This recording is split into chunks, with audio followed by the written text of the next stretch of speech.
Hey guys, Richard Aficionado Channel and reefs.com. Welcome to my house. Today, I would like to show you my tank. No, not that one, but this one right behind me. Let's go.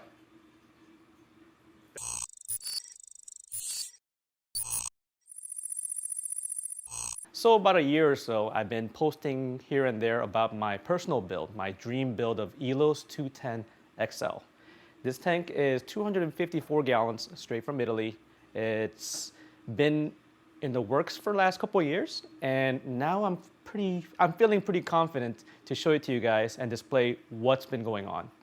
As you saw in the previous video, you've seen the Aquascape that was made by the fish store with my vision with Chris Portelli, and we put these nice Tonga-shaped rock using man-made real reef rocks. The reason why we went with this branching type of Tonga-style rock from Real Reef is because all the branches that sprout upwards, it gives me a space to place different type of SPS without having to worry too much about them fighting for space. Creating this type of aquascape, as you saw in my video, I actually made one more. So there's two islands in my tank. One is main space mainly for SPS. There I also have a different type of clams in there. I have crochet clams, which is excellent type of clams to live in the rocks because they create a little bit of acid from the bottom and they kind of sink and burrow into the rock work. So it's something that I kind of wanted to mimic ever since I saw some from the wild, as well as in Julian Sprunk's personal tank. And I also have Hippopus clams in there, and I also have Squamosa clams. I tend to like to put a lot of the smaller clams up in the aquascape because they could get bask light that they so require in order to grow and thrive. And once they reach certain size, then I place them elsewhere, like try to see where they could thrive other ways. But for me, to grow into a certain size is very important, so I try to provide that maximum possible thriving environment so they could grow. As I was mentioning a little bit earlier, there's two parts of Aquascape on this. There's two islands. One is mainly for SPS and other type of stuff, and as well as on the right-hand side, you'll start to see Euphoria Garden. And this came to be as an inspiration that I got from Worldwide Corals when I was visiting their superstore in Orlando. I saw their big Euphoria Garden that consisted of a whole bunch of torches, frog spawns, and hammers. And I kind of wanted to mimic that. So what I did was I went to all the different vendors, found out all the different color combinations that I personally liked, and recreated that of my own. And I gave them plenty of space to grow, yet close, densely packed, but enough room for them to grow into a nice bigger colonies as years passes on. And I'm really looking forward to how it really fills on down the road. So when you dive in the ocean, you don't really see one type of coral, and I'm not a species specific type of person. I like to see a variety of different colors, variety of different corals, and just like you guys at home, I'm such a big coral nerd, and if I see something, I get really big impulse to get it. And if you look at my tank, you'll see a whole bunch of stuff, combinations of different type of montes encrusting or even capping montes, as well as different type of chalices everywhere, a whole bunch of different type of LPS, acants, not acants, micromusas. Sorry, I'm just so old school. It's still stuck on my head sometimes. It comes out as an acant. I know it's a micromusa. Jake, don't kill me with this, okay? But you can see a whole bunch of stuff like Cyphistria. I got a nice little piece of rock that's a shape of an octopus, and I had an idea to put a whole bunch of different type of Cyphistrias and other type of encrusting corals on it to let it have a different tentacle and different color.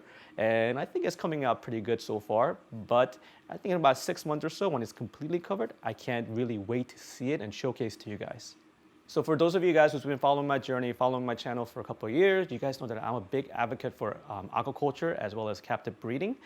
And I support that as much as I possibly can. Many of these pieces are actually from aquaculture pieces. They've been grown like generations and generations in different type of coral farmers. There are some wild pieces here and there like Scolomias and such, but most of them came from different farms like Worldwide Corals, ACI Aquacultures, Pirates Reef, and many other respected vendors that are really respected as their ability to farm these amazing corals in their system.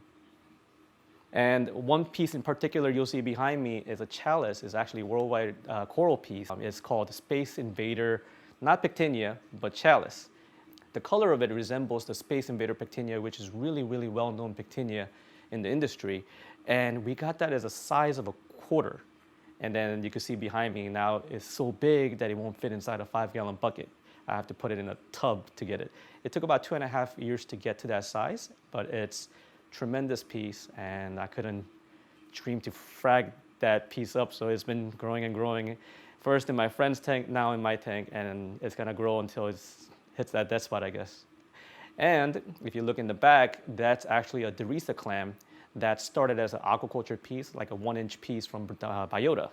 And it grew and grew and grew, and it's funny because that's supposed to be the centerpiece of my tank. So it was in the middle of my tank, and it slowly just moved back and traveled to that corner about 3 times. And after the 3rd time, I just let it go and just let it be there. It seems to be the happy spot there, so I just can't wait to see how big it grows in their corner. So maybe they don't need that kind of a huge light. Sometimes they just like that little corner. I don't know. Maybe he's one of a kind that's weird and unique, but I love it. So going back to the aquascaping, a lot of these scapes these days are more known for a minimalist look, which requires a lot less rock than previously. Now, that is fine and dandy when you first start, but as you start to fill your tank up, you run into a problem of less room for corals. So I actually reached out to a manufacturer who's unfortunately no longer in business right now, but I was able to source 3 of a floating magnet type of rock that is completely hollowed inside, so the fish could swim inside, as well as the flow could go inside, create a habitat for the fish, as well as good hiding spots for them, and a place where I could just grow the corals on there in the back wall and then make it just branch out nicely. What I intend to do that with later on is have an encrusting corals on there, as well as branching, tabling type of acroporas, and some maybe euphyllias and such, just kind of have that sway movement. For those of you guys who've seen my Ecotech tank reveal video, you see that I'm a huge lover of fish. As much as I love corals, I love my fish because they're just like a pet, and you could just interact with them. I just love that relationship that you could have, and the behavioral traits that a lot of these fish have. And a lot of these fish, I had them for many years now, and I had them since they're about 1 inch big. I procured them from different vendors all around the world, and I was able to get some of the most amazing type of fish. And so fish in my tank, I have a lot of story for pretty much every single one of them, and I guess I'm getting old, I'm getting sentimental, so I like to have fish that could have a story or some kind of attachment with me. I have a lot of fish that's actually in quarantine right now that's about to come in. For many of you guys who's been following my journey, you guys know that I'm a big wrasse geek. So in my tank right now, I have a couple of them right now. One of them is our sailfin wrasse. Sailfin wrasse is actually described by my good friend Lemon. I still call him Lemon. He used to work for reef builders. Now he's in Australia doing amazing things for our industry, doing genetics work to identify these new beautiful fish, and it's just absolutely fabulous. And I always put a fish or 2 that he described as a tribute and honor to my friend. And another wrasse that I have in my tank is Monsoon Rest. Monsoon Rest is actually one of the first wrasse that I had covered at Magna San Diego. I was the first press to cover it, first to see it in the US. And man, that piece actually sold to my good friend Jimmy Colston, I believe around like $3,000 when they first came in, and by Monsoon Aquatics. And then they sold it to a distributor here named Carolina Aquatics, Chris Klein, great friend of mine. And then when I saw these wrasse down the road over the years getting cheaper and cheaper, I just had to have one in my tank because the memories that I had with this association with being the first to present this, it was a big deal for me. And when I saw it, I had to have it. So here's in my tank, regardless of how much of a jerk he is. You could see the auto feeder behind me. I feed them 4 times a day using the auto feeder, using Reef Nutrition's TDO pellets. I think it's one of the best pellet food in the market. It really brings out the colors using astaxanthin enriched food in there. It's just a phenomenal thing. I think that's a good base plus astaxanthin. Reef Nutrition, I think, hit a home run with that. So that's my go-to pellet food, and that's just in case I'm not home. But even if I'm home, along with that, I also feed Reef Nutrition's ROE, which is a fish egg, as a increased appetite with that smell, as well as provide that extra nutrition, as well as food, which is considered as one of the best frozen food for our industry, and as well as Julian Sprung's nori, because I do have a lot of tangs in there, and they do require some vegetation to peck in order to keep their immunity up. And having all these fish, even clownfish, they are prone to jumping. Any kind of fish will jump if you don't have a lid. And for me, who likes the look of a rimless, I need to find a lid that will look nice as well as being effective in keeping all my fish in and not out. So I hired a brand that I trust over the years called Top Lids. And Tyler came over to my house. We measured and everything. And with all the specifications and all my requests, he was able to come with a one-of-a-kind lid. And I strongly recommend you reaching out if you guys are in the market for a lid and that has a specific need, or in anyone in general to save those precious animals. You would rather them inside the tank or instead of a crispy and fried down outside of your tank. So let's keep the fish in, get yourself a lid in the tank, and you should be good to go. So by now, you guys should know that I work for reefs.com and I deal with a whole bunch of different type of equipments and reviews and etc. for different companies. And I have a lot of hodgepodge of hot mess of equipments here. It's a good problem to have, I know, yes. Tank is actually ran and powered by 3 controllers. I had 4 at one time. But now it's ran by Neptune Systems Apex, GHL's Proflux, and CoralView's Hydros. They all have a different purpose, and they all have been wonderful and just helping me run this system as efficiently as possible. And the return pump is with Ecotex L2. It's one of the most silent pump that I have seen in the market with consistent power output as well as a flow output that I was really, really happy with. So I've been sticking with that, and it's been working very well for me overall. So the next thing that I want to show off on my equipment are my power reds or wave makers. And these things are such an important proponent of my equipment list because I believe in such a strong flow is necessary to remove the mucus as well as nutrients off of these things, as well as providing enough flow for your SPS to grow and thrive in your system.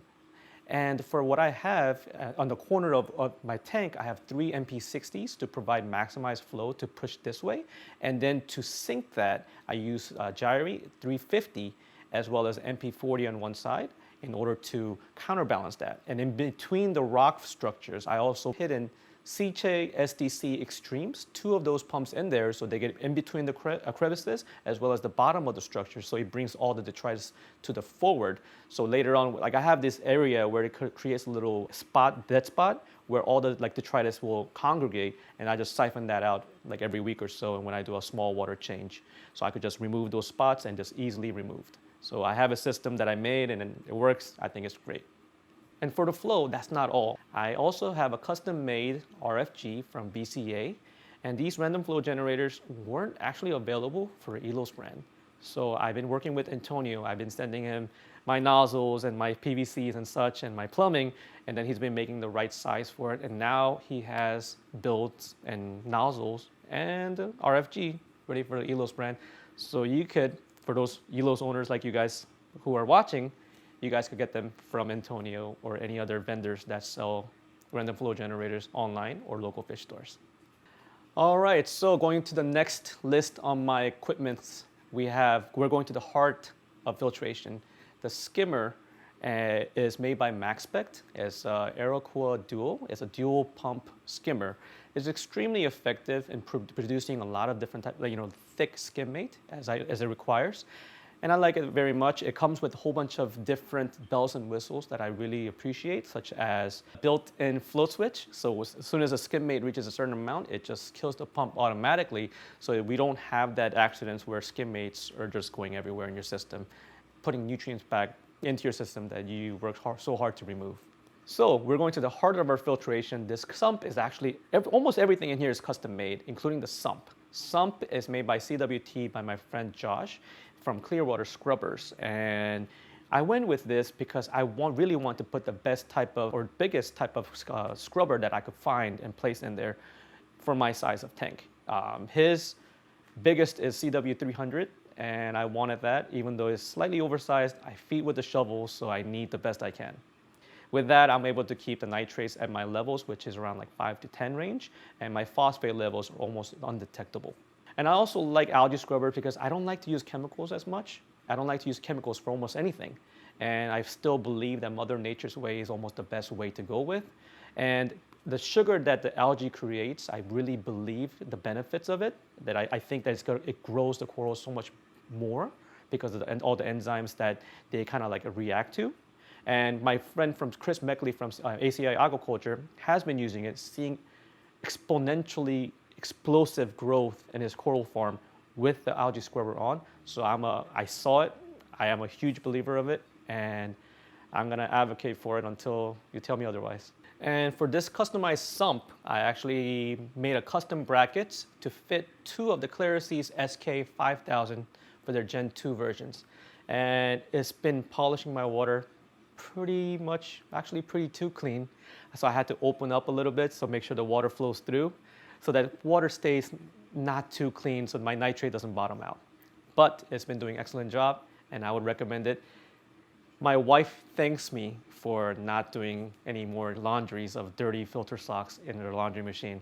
And I think you guys would have that spouse factor if you could switch to one of these as well. So I have many different type of toys in here. I know you love your toys. I love mine too. And this, I have pretty much almost everything automated. Thing is that I just want to sit and enjoy my tank. I don't want to spend too much time tinkering with it. So most of the things that I would usually tinker with is testing. And then we have been making a lot of different breakthroughs with automated testings. And so I've been putting a lot of different type of automation in here that does a lot of the testings for me. For example, I have an ion director from GHL, which just came out not too long ago. It tests for actual salinity of the water. It tests for calcium, magnesium, nitrate, and as well as potassium. Potassium was a big for me because I've been dosing a lot of potassium lately because of Chris of ACI Aquaculture has been telling me to keep the potassium level within certain range, and that's been really, really great for him.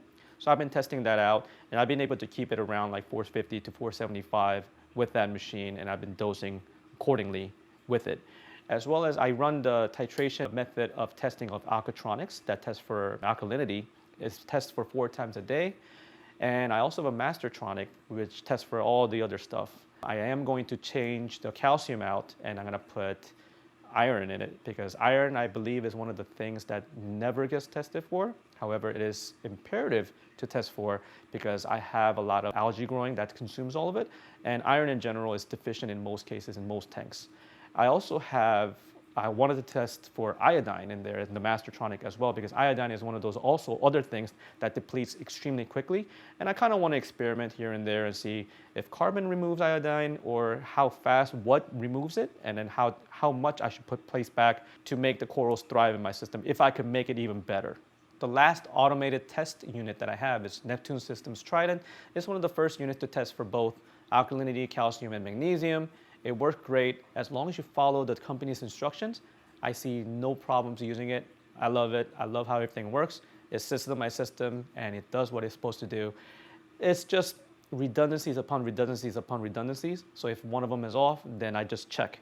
I just check with a couple of things, and if it works, it works. If not, calibrate and then fix. So I like how everything is. It keeps all the other products on their toes to make sure they perform correctly. Huge thank you to Brandy, Be the Fountain on Instagram. She's a good friend of mine, super, super amazing girl. She gave me the idea to go shopping at IKEA for a cabinet. And in my cabinet, this is where I keep all my junk off the floors and into the cabinet, which makes my wife happy. And I hide my RODI in there. I have the Flood Guardian installed on it. So just to press the one button, it fills all my reservoir and it just stops when it hits that optical sensor. So anytime I just see the water being low, it lets me know. Press the button, you're good to go.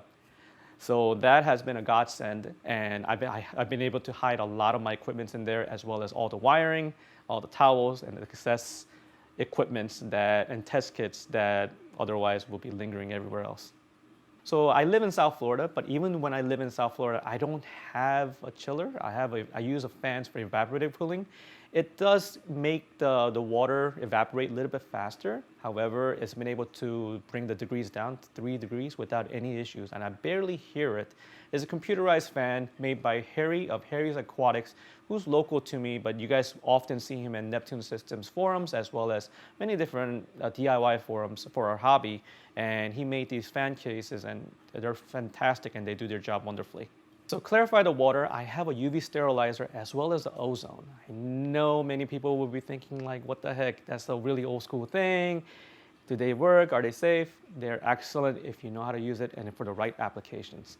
I use Lifeguard's 55 watt high output UV sterilizer. Reason why I went with this brand, not only it provides ample amount of coverage with the UV sterilizer, as well as it has the LED indicator showing me how long is the bulb is good for, and it counts down until the days that I require to change it. It's been very helpful for me because I just have too many things going on sometimes and I tend to forget. And with this, it has been a great reminder for me to do what is needed to do to keep my reef pristine. For ozone, I use Ozotech's ozone generator and it's been working pretty great. I only use it in the lowest possible setting, but I may slightly increase over the future after testing the ambient ozone, how much it generates using special machine to measure the ambient ozone. So many of you guys are by now looking at my tank and you're like, wow, you have a pretty decent amount of clams, one big one, and you have a pretty decent amount of SPS. What do you dose? Actually, I don't dose any two-part. I don't have any calcium reactor. This is the first time that I set up a tank without a calcium reactor. I've been a big advocate for kalkwasser for many years now. I actually did a video with Julian Sprung about 5 years ago because I found it so fascinating that Joe Vaiulo of Long Island Aquarium, who has 20,000 gallon aquarium exhibit, only using kalkwasser to supplement his calcium and alkalinity. So I've been dosing just kalkwasser, and kalkwasser has been phenomenal for me. What I have been doing is that I stuck a pH probe in there. So natural pH of kalkwasser is 12.444, and I use a pH probe inside my calc reactor to see where it is. And if it starts to deviate downwards, let's say about 11.5 and such, I start to see the decrease of DKH from my aquatronics or my Trident. And then from then I just refill and etc. to get to where I need to go. And it's been holding everything steady. I don't dose anything else. And it's been growing corals like weed. I love it so far. I love the effect of how it binds to phosphate to help me control my nutrient level, as well as increasing the level of pH in my house. I live in South Florida. This is a block of concrete where it's really, really well insulated, but it's not really good for putting out the CO2 and bringing in oxygen. So my tank constantly battles for a low pH, and kalkwasser has been helping me to up my pH. And also kalkwasser is extremely, extremely affordable for anybody in the hobby. So I strongly recommend that you give it a go as well. So this tank is illuminated by Ecotech Radion, 3 of XR30 Pros and 2 XR15 Blues. And we actually also have the first working model of the X bracket from the Reef Rights.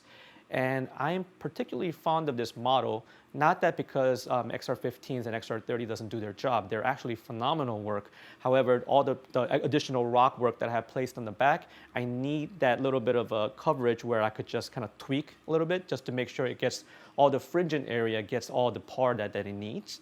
And this has helped me to get those pars evenly and to widely distribute them as much as I possibly can. And it's been helping me a lot in growing corals in those stringent places. I can't stress this enough, but I live in South Florida and we get hurricanes on a yearly basis. And why risk anything with the risk of the health of your animal or mortality of your animals? Always have a backup plan, like generators or backup batteries. Always have those kind of things in hand. For my tank, I have 3 Ecotech backup batteries. I have 2 on the wall and 1 behind the tank, below the tank, and it will generate hours and hours and hours of backup power for my wave makers, because only thing I need in order for my fish to survive is oxygen. And usually I'm pretty good in a good power grid in a good decent neighborhood where power doesn't go out that long, and I'm able to do it at least for a few days without power, without worrying about corals' death.